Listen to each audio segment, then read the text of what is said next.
Cerita dimulai menjelaskan alur cerita klasik yang biasa terjadi dalam sebuah novel, di mana dunia menghadapi bencana besar, tower dan dungeon memunculkan monster yang mengancam umat manusia. Dan Korea menjadi daerah paling buruk karena tower yang muncul terus-menerus dan serangan monster lebih ganas dari negara lainnya, membuat keadaan seperti di neraka. Di tengah kekacauan dan keputusasaan itu, muncullah sebuah cahaya harapan. Di dalam novel cahaya itu disebut sebagai pahlawan. Dengan bantuan dari para pahlawan, mereka perlahan bisa mengambil alih tower dan dungeon yang ada. Dengan menggunakan industri yang tercipta dalam bencana ini sebagai kekuatan penggerak, mereka berhasil pulih dari krisis. Hari demi hari berlalu, Korea menjadi negara terkemuka yang menandingi Amerika, dan menjadi tempat berkumpulnya pahlawan dari seluruh dunia. Dengan meningkatnya dungeon yang ada, Korea mendirikan lembaga kepahlawanan menggunakan sihir tercanggih, Cube. Cube adalah tempat di mana calon pahlawan dari seluruh dunia yang telah melalui banyak hal berkumpul. Dan itu adalah di mana para pahlawan yang akan menyelamatkan dunia ini, serta saingannya berada. Begitulah penjelasan dari alur ceritanya. Dan dunia dalam novel ini bukanlah dunia yang dewa ciptakan, melainkan dunia yang diciptakan oleh sang penulis. Di sebuah auditorium besar, diumumkan murid nomor 1 di antara para kadet tahun pertama, Kim Soo-ho. Dan dari baris penonton, sang penulis novel tertegun melihat dunia yang dia tulis, sekarang tepat di depan matanya. Semuanya terlihat sama persis dengan yang dia tulis di novel. Di tengah kebingungannya, terdengar suara dari murid lain bergema di sekitarnya, membicarakan Kim Soo-ho dan meragukan kemampuannya. Bahkan ia bisa mendengar suara dari kejauhan. Kim Soo-ho adalah protagonis dari dunia ini. Dia memiliki sifat dari seorang pahlawan yang jujur dan menjunjung tinggi kebaikan dan keadilan, dan sebuah rahasia spesial yang disembunyikan dari semua orang. Dan peringkat kedua, Shin Jong-hak, generasi keempat dari perusahaan besar Jinsung. Dia memiliki potensi untuk menyaingi protagonis. Namun, dia adalah orang yang akan menjadi villain di masa depan. Saat ini mereka hanya seorang kadet. Namun nanti, Jong-hak menjadi villain karena rasa rendah dirinya pada Soo-ho. Melihat yang terjadi di depannya, dia bertanya-tanya bagaimana dengan dirinya. Kalau dia adalah salah satu karakter yang ditulis, maka setidaknya dia memiliki sebuah nama. Saat itu seorang murid di sampingnya menegurnya dan memanggilnya dengan nama Kim Chundong. Mendengar nama itu, dia kebingungan karena merasa tidak pernah menulis karakter seperti itu. Ketika sebuah layar hologram menunjuk padanya menampilkan dirinya di layar, ia terkejut karena wajahnya menjadi sebuah tanda tanya besar. Saat itulah dia sadar bahwa dirinya telah menjadi karakter yang tidak pernah ia tulis. Tidak memiliki adegan, namanya ketinggalan zaman, dan hampir tidak memiliki kehadiran. Selain fakta bahwa ia adalah kadet Cube, selebihnya dia hanya orang biasa yang tidak memiliki kontak dengan karakter utama. Dengan kata lain, dia menjadi karakter tambahan dalam sebuah novel, atau tepatnya menjadi setitik debu dalam novel ini. Kembali ke beberapa waktu sebelum semua ini terjadi. Suatu hari, muncul sebuah pesan. Dia menatapnya bingung. Itu adalah pesan berisikan seseorang yang mengusulkan untuk melakukan remake pada novel yang ia tulis, The Returne Hero. Novel yang telah berhenti diserialkan karena ia kehabisan ide. Ia bingung bahwa seseorang tertarik pada novel yang sudah tidak dirilis. Namun, karena rasa bersalahnya menghentikan novel itu, dan karena ia berpikir mungkin itu pesan dari penggemar novelnya, ia akhirnya menyetujuinya. Tanpa menyadari bahwa balasan yang dia kirim saat itu ternyata menjadi penyebab dari semua yang terjadi. Dia mencuci muka dan menatap wajahnya yang tidak berubah sama sekali. Setelah 2 minggu berlalu dia sudah terbiasa. Kim Chundong yang ia rasuki tampaknya menjadi salah satu dari banyak karakter sampingan dalam novel ini. Dia sudah mencoba berbagai cara tapi tidak berhasil mencari tahu mengapa ia dibawa ke sini, siapa yang membawanya ke tempat ini, dan mengapa. Dia mulai berpikir mungkin dia harus tinggal di dunia ini dalam waktu yang sangat lama. Jika sampai perilisan terakhir, mungkin sekitar 10 tahun. Memikirkan hal itu membuatnya tertekan. Tidak terbayang harus hidup selama 10 tahun penuh terjebak dalam sebuah novel. Dia juga punya kehidupan, jadi dia tidak ingin hanya terjebak dalam novel yang sudah tidak diterbitkan. Namun, entah bagaimana, ia tidak bisa melakukan apa-apa untuk mengubah keadaan ini. Mencoba tetap optimis, dia terpikirkan sebuah cara. Setidaknya dia harus bisa bertahan sampai pertengahan cerita, karena setelahnya hanya bagian yang dihentikan perilisannya. Dan untuk melakukannya dia harus sekolah di Cube. Cube adalah sebuah pulau buatan yang terletak di timur laut, di mana sekitar 50.000 orang, termasuk calon pahlawan, tinggal. Kota ini mengumpulkan orang-orang yang memiliki kemampuan sihir dan manufaktur dari seluruh dunia. Keberadaan Cube adalah salah satu alasan mengapa Korea disebut negara yang kuat, dan inti dari kota ini sama dengan alur cerita utama dalam novel, yaitu Akademi Pelatihan Pahlawan Cube. Meski banyak di antara para kandidat pahlawan yang memiliki kemampuan spesial atau talent, hanya sebagian kecil elit yang bisa menjadi kadet Cube. Dan pemilik asli tubuhnya saat ini, Kim Chundong, juga merupakan seorang kadet Cube. Dia tidak tahu kemampuan apa yang dimilikinya, tapi jika dia bisa masuk ke Cube harusnya memiliki talent yang luar biasa. Apapun itu, ia berharap itu adalah bakat yang bisa ia gunakan untuk bertahan hidup di sekolah berbahaya ini. Tak lama, ia tiba di depan sebuah pintu masuk besar yang bertuliskan Truth. Dia sedikit terkejut melihatnya, karena Truth Class adalah pusat dari episode Cube. Tempat berkumpulnya para antagonis dan penjahat, sekutu dan rival, juga tempat di mana protagonis dalam novel ini berada. Berpikir harus menghabiskan 1 tahun dengan mereka, dia tidak tahu harus bagaimana. Di sore hari, setelah kelas selesai, dia berjalan kembali ke asrama.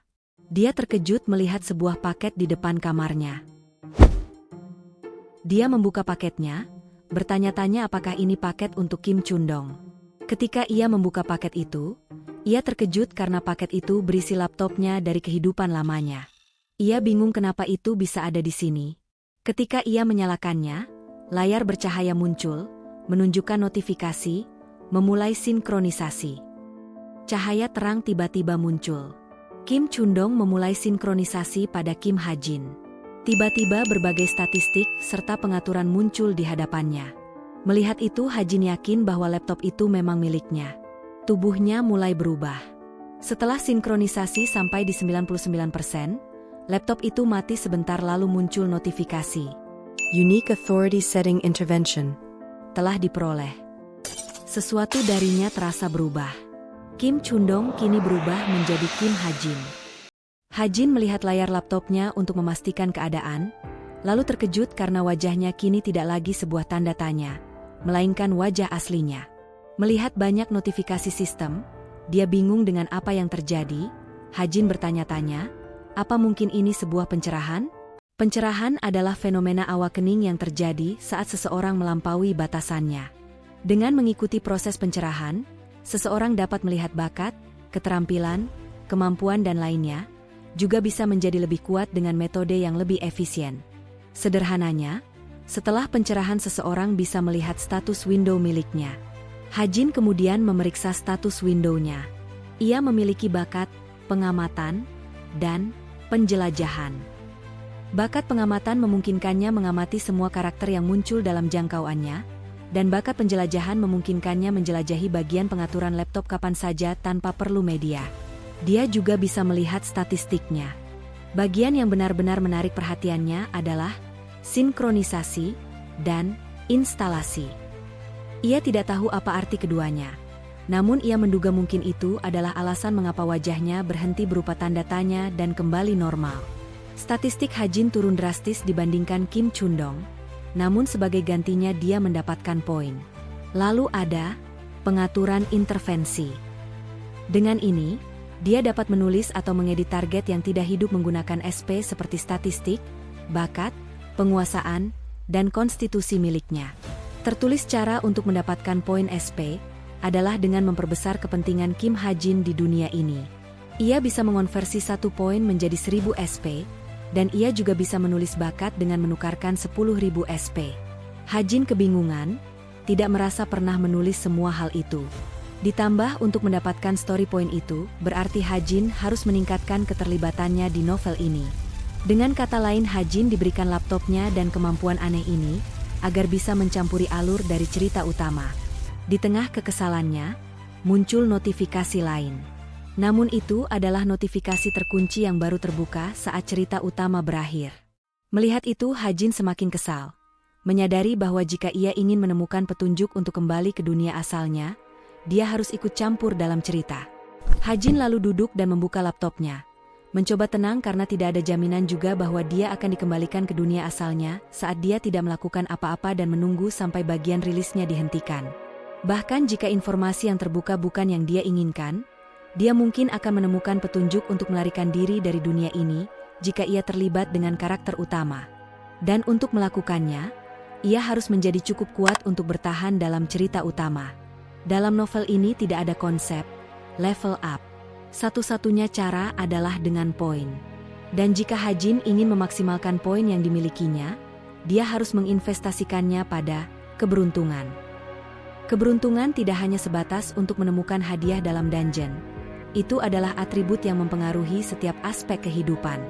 Tentu saja, statistik tetap seperti keberuntungan.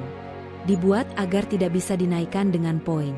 Namun, ia mendapatkan sebuah rencana yang bisa mewujudkannya, yaitu dengan mengonversi semua poinnya menjadi SP dan menginvestasikan 9.000 SP ke dalam keberuntungan. Notifikasi muncul, keberuntungan misterius berlaku. Mengubah nilai keberuntungan menjadi 91. Ia cukup terkejut bahwa SP benar-benar bisa mempengaruhi hal ini. Keberuntungan Kim Suho adalah 90, jadi ini merupakan hasil yang spektakuler. Hajin kemudian menginvestasikan SP yang tersisa ke ketekunan, untuk membantunya bertahan di pelatihan Extreme Cube. Berkat keberuntungannya, ketekunan meningkat. Ketika Hajin merasa senang karena statistiknya meningkat signifikan, muncul notifikasi sistem lagi. Ternyata ditemukan error yang bisa sangat memengaruhi alur cerita. Hajin terkejut melihat bahwa mulai sekarang, statistik tetap tidak dapat diubah dengan SP. Dia berpikir betapa tidak adilnya langkah itu. Tak disangka, ternyata ada batasan pada trik yang dia kira akan berjalan dengan baik. Meski begitu, dia berhasil menyelamatkan statistik keberuntungan dan ketekunan. Berpikir kembali, ia menyadari bahwa ia masih punya tambahan 10.000 SP dari The Beginner's Consideration atau pertimbangan pemula. Hajin berpikir mungkin sebaiknya ia mempertimbangkan dengan seksama sebelum menggunakannya. Keesokan harinya, Hajin mengikuti kelas seperti biasa. Seorang instruktur memperkenalkan dirinya. Namanya adalah Kim So-hyuk, dan ia akan menjadi instruktur mereka selama setahun ke depan. Para murid terkejut ketika mendengar bahwa guru mereka adalah seorang pahlawan dengan 3.850 poin peringkat. Peringkat ke-9.737 dari 2 juta orang di dunia. Berada di peringkat 9.000 berarti berada pada tingkat menengah ke atas atau level 5. Kim So-hyuk mengingatkan bahwa Cube bukanlah tempat yang nyaman. Semua kadet hanya dievaluasi berdasarkan nilai, dan jika berkinerja buruk maka harus mengulang. Karena ini adalah fasilitas untuk mendidik pahlawan, semua kadet akan dinilai dengan standar yang tepat dan ketat. Setelah menyampaikan semua itu, ia kemudian memerintahkan mereka untuk bangun dan mengikutinya. Mendengar itu, Hajin tahu bahwa ini adalah bagian pertama dari jadwal, yaitu pemilihan senjata utama. Saat mereka mengikuti Kim So-hyuk, mereka dibawa ke suatu ruangan. Setelah Kim So-hyuk membuka pintu ruangan itu, mereka tercengang melihat pemandangan di dalam sebuah ruangan futuristik yang penuh dengan berbagai jenis senjata yang dipajang. Melihat itu, Kim So-hyuk berteriak menyuruh mereka untuk bergegas memilih. Senjata yang sudah dipilih tidak akan bisa diganti selama kurang lebih 6 bulan setelah pemilihan. Saat pemilihan senjata, Kim Suho tanpa ragu memilih pedang sebagai senjatanya. Ada juga seorang wanita berambut coklat yang memilih busur, seorang wanita bergaya barat yang memilih rapier, dan seorang wanita berambut hitam dengan wajah dingin yang memilih cambuk sebagai senjatanya. Mereka adalah para tokoh utama. Mereka memilih senjata utama mereka tanpa masalah. Kini tiba giliran Hajin, ia terlihat ragu. Ia harus berhati-hati karena statistiknya terlalu rendah untuk menangani senjata yang digunakan oleh para kadet. Bahkan jika ia menaikkan statistiknya mulai sekarang untuk mencoba menggunakan senjata itu, hasilnya akan tidak sebanding dengan usaha yang diperlukan. Oleh karena itu, ada beberapa syarat yang melekat pada senjata pilihan Hajin, yaitu senjata yang pernah ia gunakan di dunia nyata, dan senjata yang memerlukan waktu paling singkat baginya untuk beradaptasi. Akhirnya ia menemukan senjata yang cocok. Para murid yang sedang mengamati terlihat terkejut ketika melihat senjata yang dipilihnya. Mereka bahkan bertanya-tanya, apakah dia sedang bercanda? Kim So-hyuk pun menyadari keributan itu. Namun ia juga terkejut ketika melihat senjata pilihan Ha-jin, dan kemudian bertanya, apa dia yakin akan memilih senjata itu. Senjata yang mengejutkan mereka ternyata adalah sebuah senjata api atau pistol. Tiba-tiba Ha-jin menjadi pusat perhatian. Karena itu Kim So-hyuk memanggilnya dan berkata dia ingat Ha-jin menggunakan pedang saat di akademi militer. Mendengar itu Ha-jin hanya menjawab bahwa dia memutuskan untuk menggantinya. Mendengar jawaban itu, Kim So-hyuk menatap tajam. Namun, ia tidak memaksakan agar Ha-jin mengganti senjatanya, karena semua keputusan di Cube dibuat oleh para kadet. Apapun keputusan yang diambil, benar atau salah, semua tanggung jawab berada pada para kadet. Ekspresi Ha-jin tidak berubah sedikitpun mendengar pernyataan itu. Setelahnya, ia mendengar bisikan dari murid lainnya. Ha-jin hanya terdiam mendengarnya. Sebenarnya pistol merupakan senjata yang bagus. Jenis peluru yang paling umum digunakan adalah magic bullet. Karena dilapisi mana, itu memiliki daya hancur yang lebih besar dari peluru biasa. Meski begitu alasan pistol tidak diinginkan adalah karena ada batasan yang jelas. Alasan pertama tidak peduli seberapa kuat penggunanya, kekuatan penghancur pistol itu terbatas. Dan kedua, pistol memiliki sejarah yang pendek. Di dunia ini mitos dan legenda menjadi nyata. Artefak dalam mitos dan legenda ada sebagai senjata. Semakin agung dan dalam sejarahnya, maka peringkatnya akan semakin tinggi.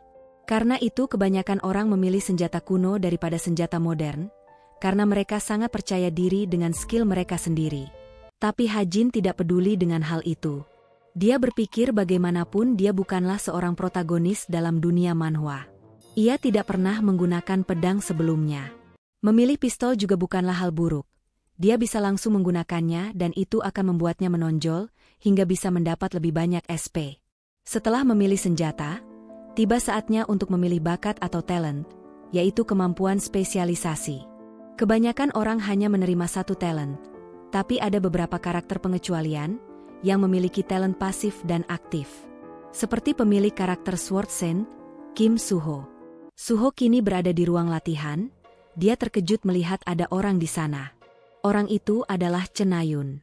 So-ho bertanya kenapa Na-yun ada di tempat latihan. Mendengar itu Na-yun tampak kesal dengan pertanyaan konyol dari So-ho. Tentu saja dia di sini untuk latihan. So-ho berkata setelah melihat Na-yun dia mengingat bahwa sekarang ada seorang sharpshooter lain di kelas. Mendengar itu, Na-yun sempat bingung. Namun kemudian ia menyadari bahwa yang dimaksud adalah Ha-jin. Kim So-ho membenarkan jawabannya. So-ho bingung melihat ekspresi aneh dari Na-yun. Na-yun berkata bahwa ia tidak bisa menerima itu. Ha-jin tidak bisa disebut sharpshooter jika jarak tembaknya kurang dari 1 kilometer. Menurut Na-yun, Ha-jin mungkin sudah menyerah menjadi pahlawan dan hanya mencoba bertahan sedikit lebih lama. Mendengar pendapat Na-yun yang sepihak itu, So-ho membantah dan berkata Na-yun tidak boleh mengatakan hal seperti itu dengan enteng. Na-yun melihatnya bingung, dan ketika ia melihat senyum polos dari So-ho, ia kemudian marah berkata untuk jangan menceramahinya dan mengusir So-ho agar segera keluar jika tidak mau berlatih.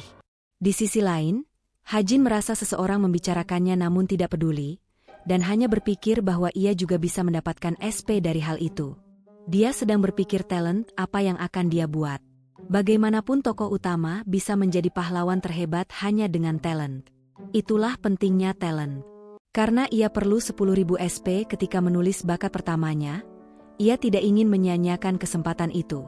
Ia kemudian bertanya pada dirinya sendiri, apakah ia harus menulis sesuatu yang sederhana terlebih dahulu. Akhirnya, ia memutuskan untuk menulis bakat Master Sharpshooter, yang membuatnya mahir menggunakan senjata jarak jauh. Tak lama kemudian, muncul penjelasan tentang bakat Master Sharpshooter. Bakat itu memiliki 3 efek. Bullet time. Setiap 4 jam, diberikan total 3 detik bullet time. Master Sharpshooter training. Ia menjadi mahir menggunakan segala jenis senjata jarak jauh. Thousand Mile Eye, yang memungkinkannya melihat dari jarak jauh dan memprediksi jalur pergerakan target. Kemampuan itu akan sangat berguna karena bisa menggunakan segala jenis senjata jarak jauh. Hal itu tidak hanya membuatnya bisa menggunakan pistol, tapi juga senjata seperti busur nantinya. Selain itu, ini adalah bakat evolving. Meski sekarang masih terbilang menyedihkan, namun jika berkembang, akan menjadi keuntungan jangka panjang. Tanpa ragu, ia memilih bakat ini. Ha-jin kemudian meregangkan tubuhnya dengan nyaman, merasa bahwa persiapan sudah mulai matang. Ia hanya perlu bertahan dengan bakat ini sampai cerita utama berakhir. Keesokan harinya, Cube tampak sibuk seperti biasa. Di kelas guru menjelaskan contoh-contoh serangan tower dan dungeon. Sambil mendengarkan penjelasan guru, Ha-jin mencoba bakatnya. Hanya dengan beberapa kalimat dia bisa membuat sebuah buku teks. Dengan bakat pengamatan dan penjelajahan, Ha-jin bisa dengan mudah mengikuti kelas ini.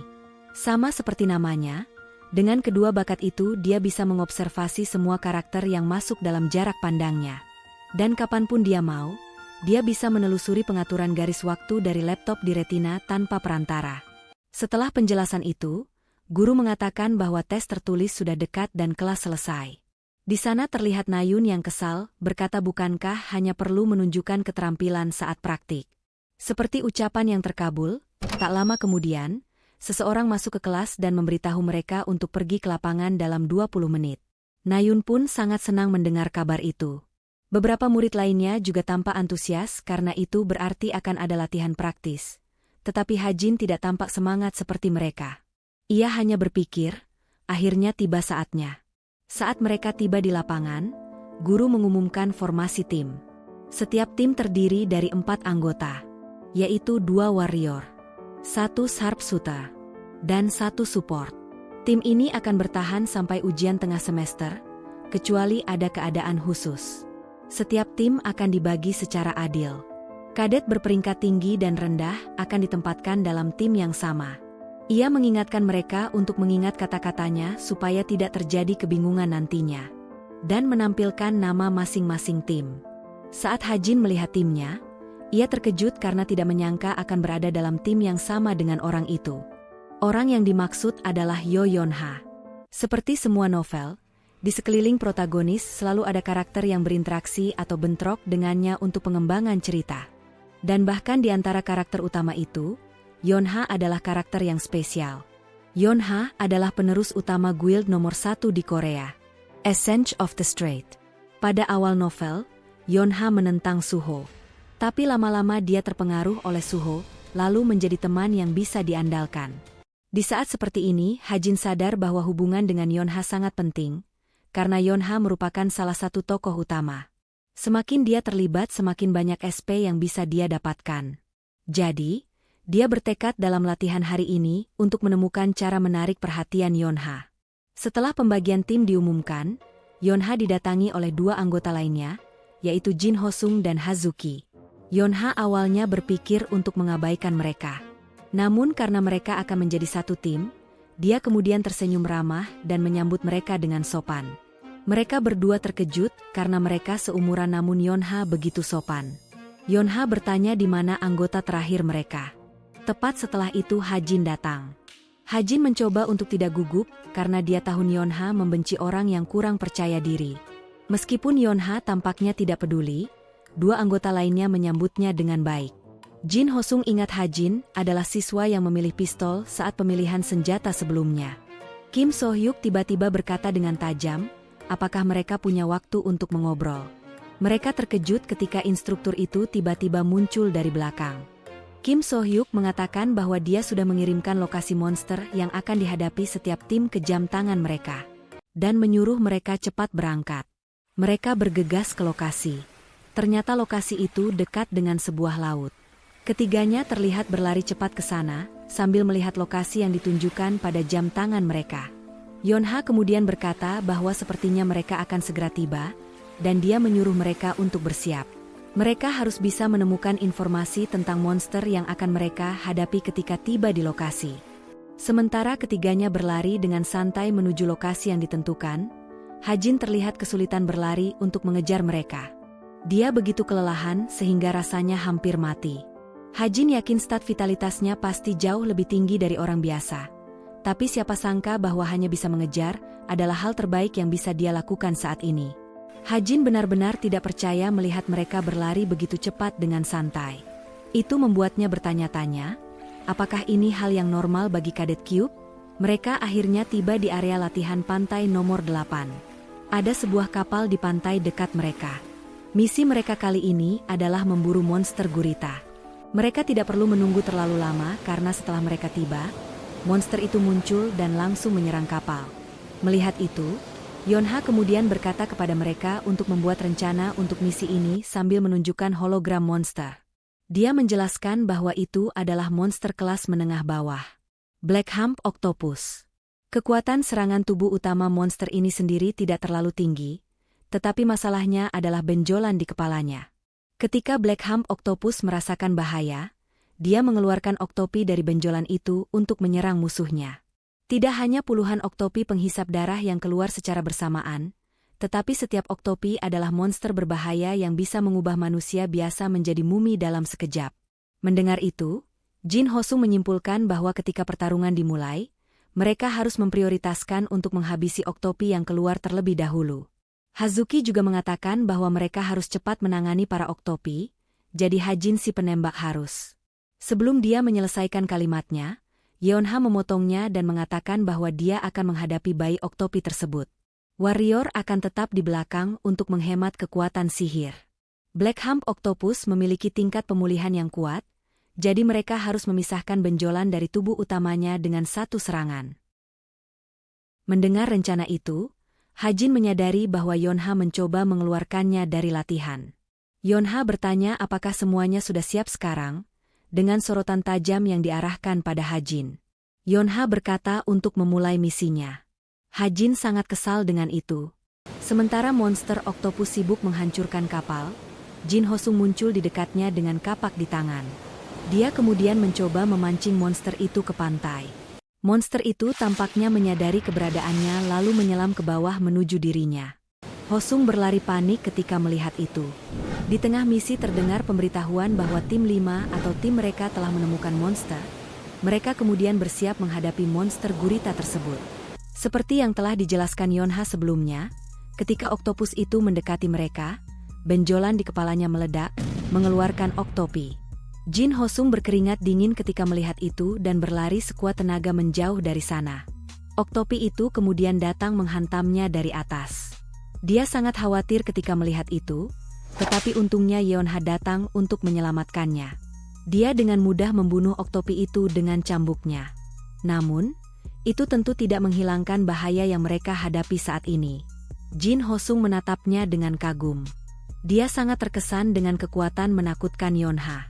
Dia benar-benar pantas menjadi peringkat ke-7 di antara kadet baru Cube. Tidak diam terlalu lama, Jin Hosung kemudian kembali menjauh dari sana sambil berterima kasih pada Yonha. Sekarang, Yonha adalah satu-satunya yang akan menghadapi monster itu. Dia menyerang monster itu lagi menggunakan cambuknya. Itu berhasil memicu monster itu, yang kemudian menyerangnya menggunakan tentakelnya. Namun, serangan monster itu dengan mudah dihindari oleh Yonha. Monster itu kemudian menyerangnya menggunakan lemparan oktopi. Melihat itu, Hazuki mencoba memperingatkan, tetapi Yonha tampaknya tidak menyadari serangan yang datang padanya. Ketika oktopi itu tiba di belakang kepalanya dengan membuka mulutnya lebar-lebar, sebuah peluru menembus oktopi itu. Ternyata itu adalah tembakan dari Hajin. Akurasi menakjubkannya berhasil menyelamatkan Yonha. Yonha sangat terkejut ketika melihatnya. Melihat ekspresi kagetnya, Hajin kemudian tersenyum. SP atau Story Points, yang dapat dikonversi menjadi Stat Points, bisa didapatkan setiap kali peran Kim Hajin di dunia ini menjadi lebih baik. Namun, sulit bagi seseorang seperti dia yang hanya seorang figuran dari figuran untuk mendapatkan peran besar sekaligus. Itu berarti hanya ada satu pilihan baginya, yaitu melompat ke bagian di mana protagonis harus melewatinya, seperti saat ini. Ekspresi kaget jelas terlihat di wajah mereka saat menyaksikan adegan itu, tetapi Yonha tidak menghargainya dan masih menyalahkannya. Dia menyuruhnya untuk menjauh, tetapi mereka kemudian terkejut ketika melihat monster itu kembali menyemburkan oktopi dari benjolan di kepalanya. Mereka sekarang kembali diserang oleh makhluk-makhluk kecil yang mematikan itu. Yonha terlihat terkejut dengan jumlah mereka yang banyak. Melihat itu, Hajin berpikir bahwa musuh ini hanya memiliki jumlah. Tetapi bahkan itu tidak terlalu unggul karena kecerdasan mereka rendah dan gerakan mereka jelas. Hajin kemudian berkonsentrasi dan berpikir bahwa momen di mana dia bisa bersinar adalah sekarang. Dengan konsentrasi penuh, sebuah bakat yang dia sebut bullet time, ketika digunakan, aliran waktu melambat selama 3 detik, yang berarti selama 3 detik dia bisa dengan mudah melihat pergerakan mereka. Kemudian, dia hanya perlu menembak peluru ke arah mereka. Saat waktu terus berjalan, tembakan Hajin selalu tepat sasaran, yang membuatnya membunuh entah berapa banyak oktopi. Hajin terus membidik semua oktopi itu dengan cepat, berpacu dengan waktu. Dan yang menakjubkan adalah semua peluru itu tepat sasaran. Yonha hanya bisa tertegun melihat itu, tapi dia tidak bisa diam terlalu lama, karena dia melihat benjolan di kepala monster yang akan meledak. Dia segera melilitkan cambuknya di sekitar benjolan itu, dan berteriak agar kedua rekannya mulai menyerang. Mendengar itu, mereka kemudian langsung melompat dan melepaskan kekuatan sihir ke arah monster. Dengan kombinasi serangan mereka, serangan yang sangat kuat menghantam monster tepat di kepalanya. Itu membuat tentakel gurita itu bergerak tak berdaya, hingga akhirnya gurita itu terbaring mati di tanah. Hajin terlihat senang ketika melihatnya. Dia juga bertanya apakah mereka berhasil. Yonha kemudian meliriknya. Dia melihat Hajin yang terbaring lelah di tanah, sambil mengeluh bahwa itu sulit. Tepat setelah itu, suara notifikasi muncul menghitung hasil tim 5. Keduanya terlihat senang sambil memegang monster gurita yang telah kembali ke ukuran aslinya. Yonha hanya diam sambil memasang wajah dingin. Notifikasi sistem terus berlanjut mengumumkan total waktu tim 5 adalah 58 menit 58 detik. Peringkat ke-16. Dengan munculnya suara notifikasi, itu menunjukkan bahwa mereka telah berhasil menyelesaikan misi. Melihat timnya berada di peringkat 16, Yonha memasang ekspresi tidak percaya. Guru kemudian mengatakan bahwa kali ini semua pertempuran direkam melalui drone dan akan dikirimkan ke jam tangan mereka agar mereka bisa menganalisanya sendiri. Yonha masih sulit menerima bahwa timnya hanya berada di peringkat 16. Ternyata dia tidak salah dengar saat itu. Dia tahu bahwa performa individu akan dinilai terpisah, tapi yang membuatnya semakin tidak rela adalah Cenayun berada di atasnya. Nayun ada di tim 2 dan berada di peringkat keempat. Dia memutuskan untuk membuat jarak antara kelompok Nayun dan kelompoknya. Bagaimana dia bisa menang jika hasilnya bahkan seperti ini? Dan ketika dia melirik Shin Jonghak, dia kemudian menyadari bahwa Jonghak sedang melirik Nayun. Dia sangat kesal melihat itu. Dengan perasaan kesal di hatinya, dia kemudian mendekati Nayun. Ketika dia berada di belakangnya, Yonha langsung memeluknya dari belakang sambil memanggilnya. Nayun sedikit terkejut dengan itu. Adegan itu tidak terlihat seperti adegan antara musuh, tetapi teman dekat. Yonha bertanya bagaimana latihannya. Mendengar pertanyaannya, Nayun menghela napas kecewa dan mengatakan bahwa seperti yang dia tahu, dia berada di peringkat keempat. Dia pikir ini sangat memalukan karena setidaknya dia ingin mengalahkan Shin Jonghak dan Rachel. Dia kemudian bertanya pada Yonha bagaimana dengan dia.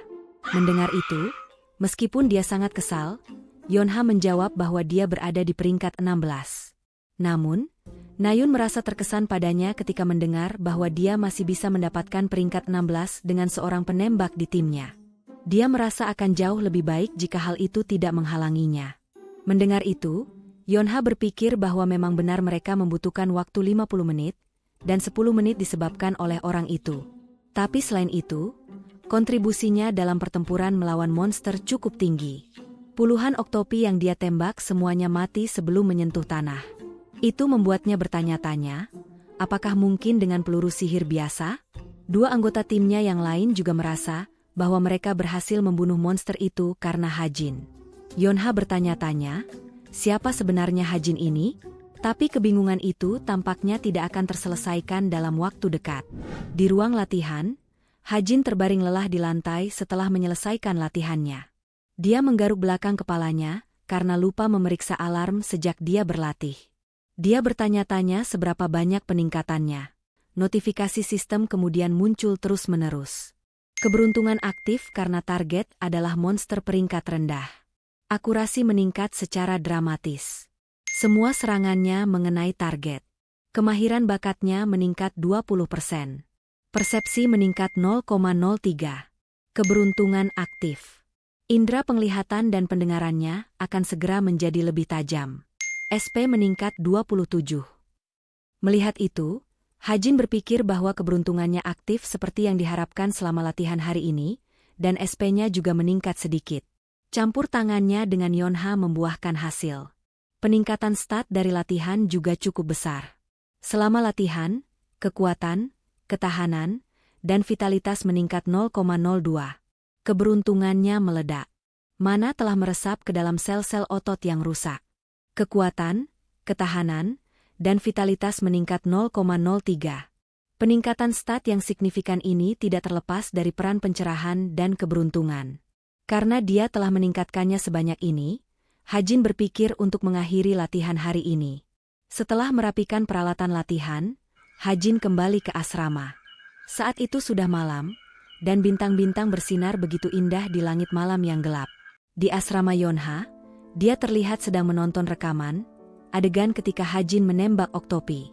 Ketika rekaman mencapai adegan ketika Hajin menggunakan bullet time, Yonha kemudian terkejut melihatnya mampu menembak 60 kali hanya dalam 2,78 detik. Itu membuatnya bertanya-tanya, apa mungkin menarik pelatuk 20 kali dalam 1 detik? Atau senjatanya memiliki tembakan otomatis? Kelincahannya juga di luar akal sehat. Tetapi fakta bahwa vitalitasnya kurang dari kadet lain dan fakta bahwa dia tiba-tiba mengubah senjatanya, ada terlalu banyak hal yang mencurigakan. Dia juga bingung tidak ingat bertemu dengannya di akademi militer. Ketika Yonha memikirkan itu, dia terkejut ketika mendapat pesan dari Shin Jong-hak. Shin Jong-hak bertanya apa yang sedang dia lakukan. Yonha tersenyum ketika membaca pesan itu lalu membalas bahwa dia sedang menganalisis video. Melihat pesannya, Shin Jong-hak berpikir bahwa dia melakukan hal-hal membosankan. Yonha melanjutkan bahwa jika dia akan mewarisi guild nanti, dia harus menemukan beberapa bakat terlebih dahulu. Jong-hak kemudian bertanya apakah timnya bahkan memiliki bakat. Dalam pandangannya, mereka semua sampah. Tetapi dia kemudian bertanya bagaimana dengan si penembak itu. Yonha tidak bisa tidak tersenyum ketika membaca itu. Dia bertindak seolah-olah tidak tertarik. Tetapi lihat ini, dia bisa menjadi lucu juga terkadang. Yonha membalas bahwa dia pikir Hajin menyelesaikan tugasnya. Kemampuannya sesuai dengan peringkat 934. Jong-hak diam sejenak membaca itu. Dan bertanya lagi, apakah dia hanya beruntung karena timnya? Tapi pertanyaannya membuat Yonha merenung dalam-dalam. Di markas besar guild, Crater Secret Grace, ada suara sekretaris yang melapor kepada wakil master guild, Yun Sung-ah. Dia kemudian menyuruh sekretarisnya untuk menonton rekaman aksi Kim Suho selama latihan tim. Dia berkata bahwa Suho luar biasa. Yun Seungah, wakil Master Guild Creator Secret Grace, dan seorang peringkat 306, terkesan ketika melihat aksi Suho. Gerakan elegan seperti air mengalir, dan teknik pedangnya tidak seperti pedang modern. Dia seperti menari dengan pedangnya, dan lihat kekuatan tebasannya. Tidak heran semua guild besar di Seoul mengejarnya. Dia ingin membawa Suho ke pihak mereka, tidak peduli apapun. Setelah selesai menonton rekaman Kim Suho, dia kemudian lanjut menonton rekaman kadet lainnya. Namun, dia terkejut ketika sampai pada rekaman Hajin. Dia bingung melihatnya menggunakan pistol. Melihat kebingungannya, sekretaris mengatakan bahwa dia juga sedikit dibahas di komunitas guild. Tampaknya banyak orang telah melihat video ini, karena dia berada di tim yang sama dengan Yonha. Tanpa menggunakan tembakan otomatis, dia bisa menembak 60 peluru dalam 3 detik, dan dari 60 tembakan itu, hanya 1 yang meleset. Bahkan jika seseorang menarik pelatuk dengan kelincahan saja, senjatanya tidak akan bisa menanganinya. Menunjukkan performa seperti ini menggunakan produk kelas rendah, kemampuan Kim Hajin tampaknya bisa menjadi heretik. Ditambah lagi, ada rumor bahwa dia mengubah senjatanya dari pedang ke pistol ketika memasuki cube. Mendengar itu, Yun Seungah menyadari bahwa Hajin mengalami pencerahan. Fenomena di mana seseorang memahami bakat atau kemampuan khususnya sendiri. Sebelum pencerahan, seseorang tidak bisa tahu bakat apa yang dia miliki. Itulah mengapa ada beberapa kasus di mana jika senjata yang mereka gunakan tidak cocok dengan bakat mereka setelah pencerahan, mereka akan mengubah senjata utama mereka. Tetapi jika ini terjadi, 3 tahun atau lebih dari karir mereka akan terbuang sia-sia. Itulah mengapa Akademi Agen Militer secara aktif merekomendasikan penggunaan berbagai senjata yang berbeda untuk kadet. Pencerahan pada usia 17 tahun jelas sangat cepat. Tetapi jika itu hanya terbatas pada pistol, itu tidak akan menarik.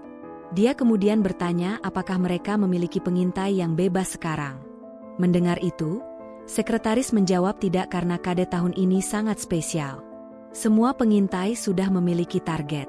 Yun seungah tidak terlalu kecewa mendengar itu. Jika dia benar-benar berlian kasar, Hajin akan bersinar dengan sendirinya. Apakah heretik adalah panggilan yang berlebihan atau tidak? Dia akan perlahan tapi pasti mengungkapkan dirinya sendiri. Sementara para petinggi guild membicarakannya, Hajin sendiri sekarang tidur nyenyak di tempat tidurnya. Hari ini adalah Rabu, hari latihan anti-personel. Kim Suho terlihat bertarung dengan salah satu kadet. Latihan anti-personel dilakukan antar dua tim. Semua latihan memanfaatkan pelatihan senjata, jadi mudah untuk menilai dan mengurangi rasa sakit. Seperti hari ini, ketika Rachel bertarung dengan Lucian, dia mendapatkan skor 16, sementara lawannya sendiri mendapatkan 2. Seorang instruktur kemudian dengan kesal memanggil nama Hajin. Dia menyuruhnya untuk cepat bangun. Hajin terlihat sangat lelah. Di papan skor, dia hanya mendapatkan 0 poin, sementara instruktur mendapatkan 18 poin. Dia merasa ini sangat tidak adil. Mengapa hanya dia yang harus melawan instruktur? Merasa bahwa Hajin mungkin penasaran, instruktur kemudian menjelaskan bahwa itu karena pelatihan pistol masih belum selesai, jadi menggunakan senjata asli dalam latihan anti-personel bisa menyebabkan cedera serius. Melihat instruktur yang mendekatinya lagi, Hajin kemudian panik mengatakan bahwa dia tidak bisa lagi menahannya. Dia menyerah. Tapi instruktur tidak menerimanya. Dia mengatakan tidak ada yang namanya menyerah. Instruktur menyuruhnya untuk mempertahankan pertahanannya. Tepat ketika tinju instruktur akan mendarat padanya, mata Hajin tiba-tiba berubah. Dia bisa dengan cepat menghindari serangan instruktur. Instruktur terkejut melihat itu. Tapi itu tidak mudah bagi Hajin. Tidak berhenti di situ, instruktur kemudian menyerangnya lagi, tetapi untungnya Hajin bisa menghindari serangan itu lagi. Instruktur benar-benar tidak menyangka, posturnya mungkin buruk, tetapi dia mengikuti serangan dengan matanya. Alasan mengapa dia bisa melakukan itu adalah karena Thousand Mile Eye. Skill yang membuatnya bisa melihat ke kejauhan dan samar-samar menebak pergerakan target. Tentu saja, skill hanya menunjukkan itu. Dia masih harus menghindarinya sendiri. Itu sangat sulit baginya. Para kadet yang melihatnya tertawa ketika melihat aksinya yang konyol dalam menghindari serangan. Hajin benar-benar kesal mendengar itu, tetapi itu membuatnya mendapatkan 40-an SP. Melihat itu, Hajin berpikir apakah bersabar lebih efisien.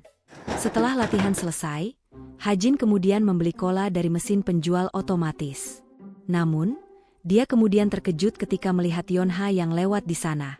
Yonha memandang meremehkan. Melihatnya yang hanya lewat tanpa menyapa, Hajin berpikir, dialah yang menulisnya, tetapi sifatnya benar-benar buruk.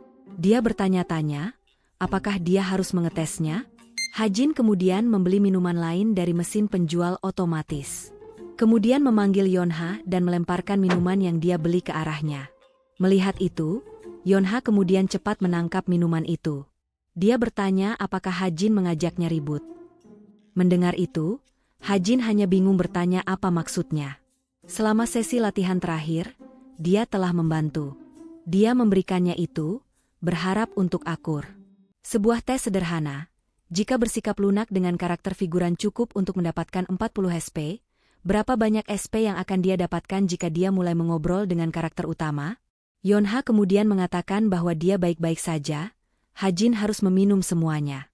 Dan dia kemudian mengembalikan minuman itu. Yonha melanjutkan bahwa dia menyuruhnya untuk tidak berbicara begitu santai tanpa izinnya. Ini adalah peringatan pertamanya. Melihat Yonha yang berjalan pergi, Hajin hanya tersenyum tipis. Saat berjalan Yonha merasakan berat tasnya terasa aneh. Ketika membukanya, ada botol cola di dalamnya.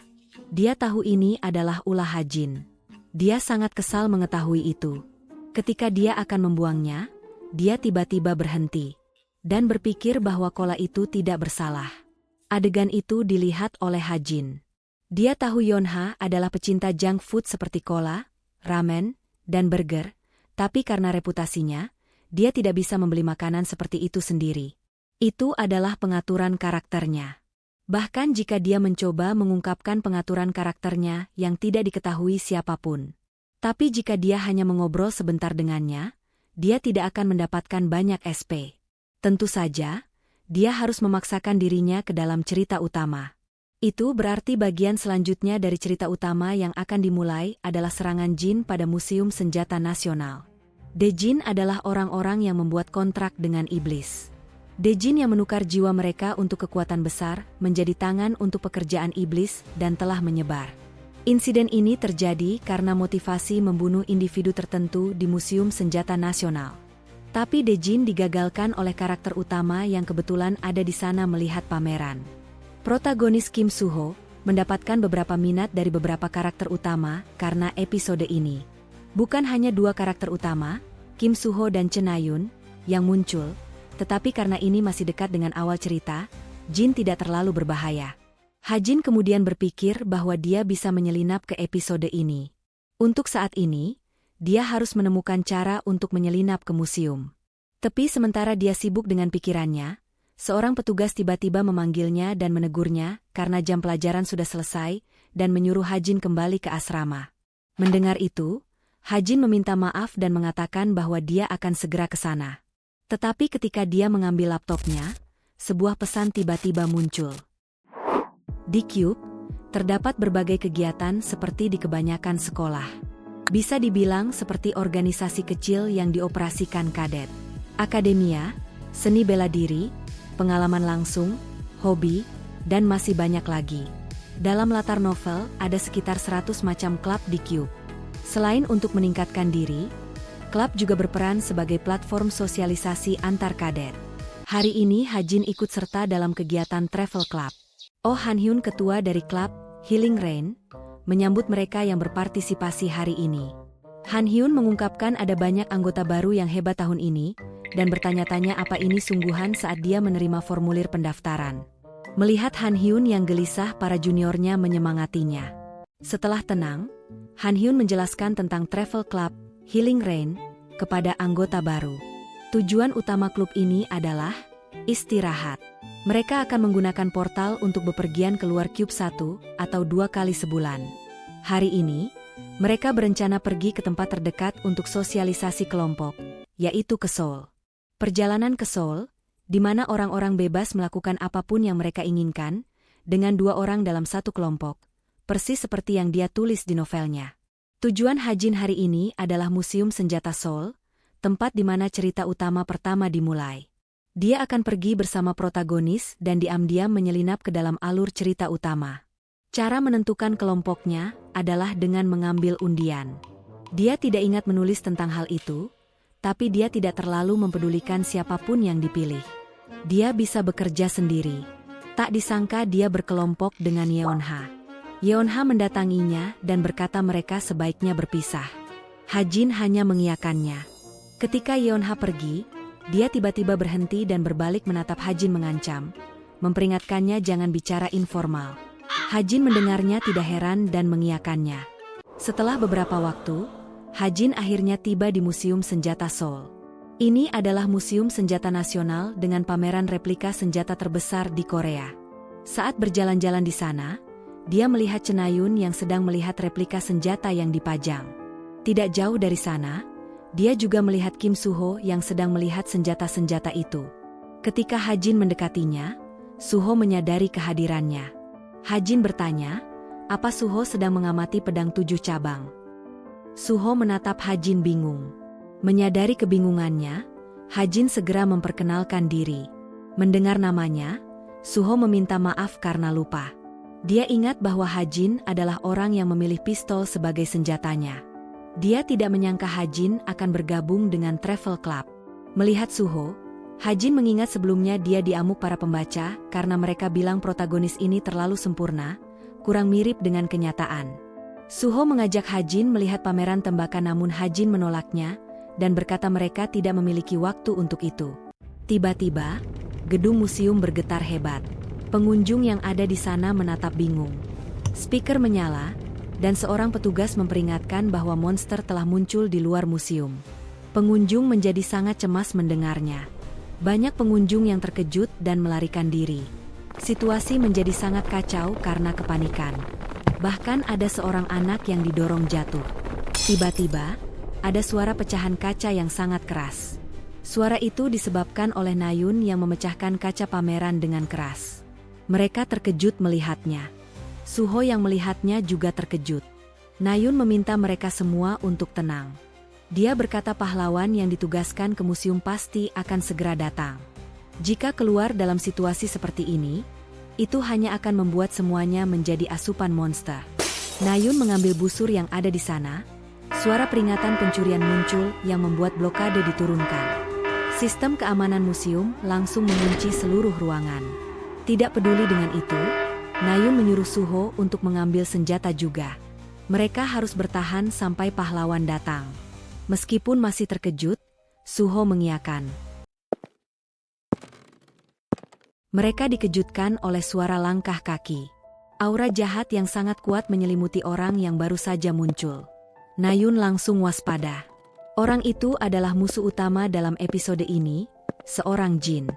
Hajin yang melihat penampilannya berpikir, itu adalah jin, Lucius S. Dia adalah penjahat yang membantu perkembangan protagonis. Jin itu mengeluarkan kuku tajam. Dia langsung menyerang Nayun, tapi Suho dengan cepat menyerangnya dari belakang. Adegan ini persis seperti di novel. Hajin yakin Suho bisa mengalahkannya dengan mudah. Namun, bahkan sebelum serangan Suho mengenai Jin, Jin itu dengan kuat menjatuhkannya, membuat Suho terlempar ke dinding. Ekspresi tidak percaya terlihat jelas di wajah Hajin. Dia tidak bisa memproses apa yang baru saja terjadi. Melihat Suho terbaring di lantai, Hajin berpikir ada yang aneh. Cerita yang dia tulis tidak seperti ini. Di awal, mereka memang sedikit tertekan, tapi kemudian pertempuran berubah menjadi pelepasan kekuatan Suho. Nayun juga terkejut melihatnya. Dia berulang kali memanggil Suho.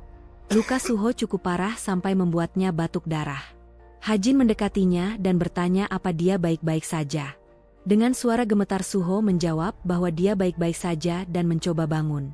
Hajin menyadari kondisi Suho tidak baik. Dia butuh waktu untuk pulih, tapi waktu adalah sesuatu yang tidak mereka miliki sekarang. Jin segera menyerang lagi. Nayun menyadarinya dan langsung melepaskan panahnya ke Jin itu. Jin bahkan tidak menghindar dan membiarkan panah menembus tubuhnya.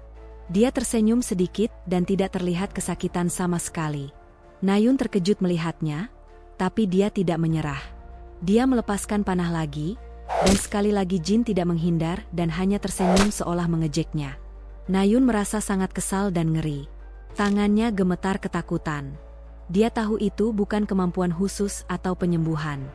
Jin itu berdiri menahan serangannya hanya dengan keberanian. Jin sepertinya tidak lagi ingin bermain-main. Hajin sadar Jin itu dengan cepat menuju ke arah Nayun. Dia memanggil dan menyuruhnya lari. Namun, tampaknya sudah terlambat karena Jin dengan cepat sampai di depannya. Untungnya, sebelum serangan itu mengenai Nayun, Suho datang menyelamatkannya. Suho bertanya apakah Nayun baik-baik saja. Bahaya yang mereka hadapi belum berakhir. Dia menyuruh Suho fokus kembali pada Jin.